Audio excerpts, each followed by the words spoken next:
Indian പ്രധാനമന്ത്രി നരേന്ദ്രമോദിയുടെ വല്ലാത്തൊരു വേർഷൻ സർജിക്കൽ സ്ട്രൈക്ക് നടത്തി അമേരിക്കക്കെതിരെ. അമേരിക്ക താഴെ പോയി, പൂർണ്ണമായിട്ടും താഴെ പോയി.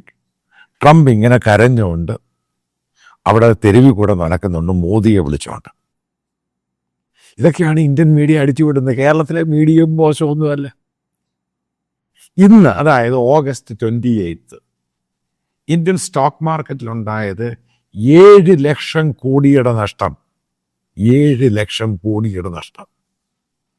കഴിഞ്ഞ ഒരാഴ്ച കൊണ്ട് ഇന്ത്യൻ സ്റ്റോക്ക് മാർക്കറ്റിൽ 3 ബില്യൺ അമേരിക്കൻ ഡോളർ വിഡ്രോ ചെയ്തുകൊണ്ട് പോയി. മോദിയുടെ സ്ട്രൈക്ക്. ഇഷ്ടം പോലെ ചെമ്മീൻ കിടപ്പുണ്ട് ആന്ധ്രയിൽ, കാരണം അങ്ങോട്ട് പോകുന്നില്ല.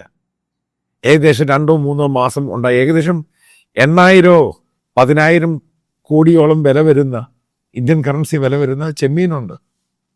പെരിഷബിളാണ്. അത് ഇന്ത്യൻ മാർക്കറ്റിൽ ഈ പറയുന്നത് എത്ര പേര് കഴിക്കും എന്നൊക്കെ പറയണം.